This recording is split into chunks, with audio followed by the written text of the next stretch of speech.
Moses Magwe has strongly criticized Nandi County Senator Samson Cherargei over plans to table a motion seeking to bar former President Uhuru Kenyatta from receiving his monthly retirement benefits. Speaking at a hotel in Migori town, Magwe expressed dissatisfaction with the proposed motion, describing it as a distraction from more pressing parliamentary business. He argued that legislative efforts should instead focus on key national priorities rather than political pursuits. Mimi naona kama ni njia moja ya kupoteza wakati wa bunge, kwa sababu sielewi ni kwa nini Senate iende kukaa kujadili kwa nini President Uhuru haezi pata benefits zake, yet aliserve term yake ya miaka 10 mpaka ikaisha, kwa sababu it's not a favor. Once umeserve sheria miaka yako imeisha. Hata wale watu wetu wanafanya kazi kama ni walimu, kama ni askari, mtu akishafanya kazi na karitaya, kuna kinua mgongo huwa anapewa naenda nyumbani.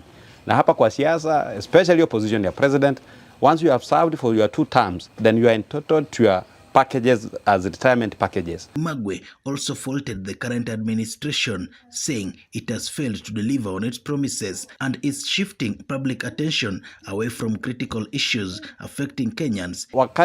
Wakati hii chama yetu ya Jubilee ilikuwa katika mamlaka na ikifanya kazi, kuna mambo mengi tu yalifanyika yenye hii serikali likuje kandu. I think now time has catch up with them.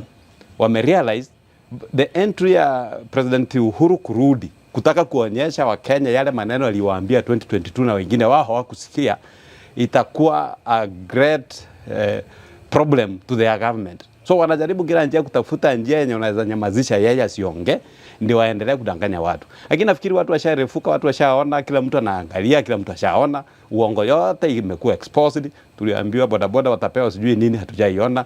Mama mboga wanaendelea kuteseka. So hii serikali na nutshell, it has failed terribly.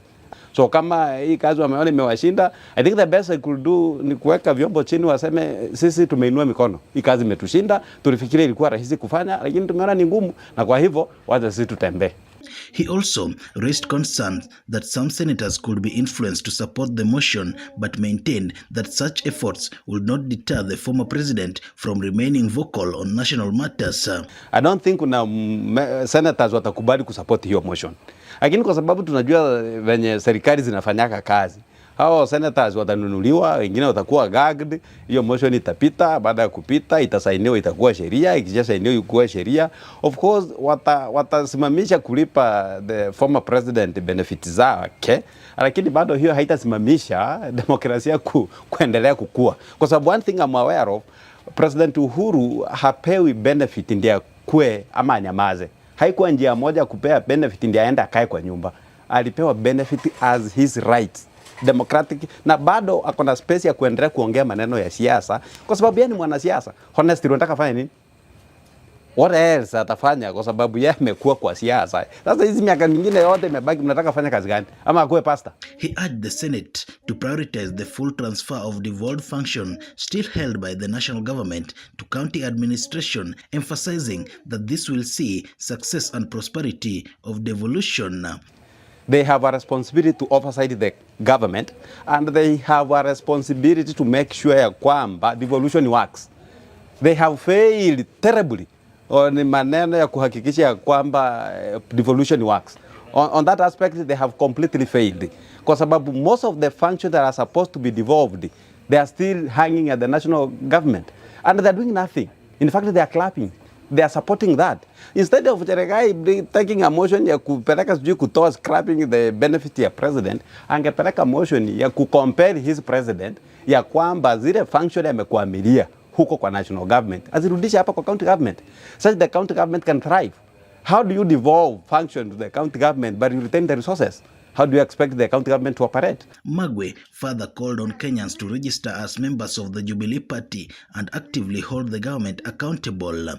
But I want to tell the Jubilee fraternity countrywide, including in Migori and elsewhere, that we must soldier on. We must not be intimidated. We must not accept kuingizwa baridi na watu wenye wameshindwa kufanya kazi wakati wako mamlakani.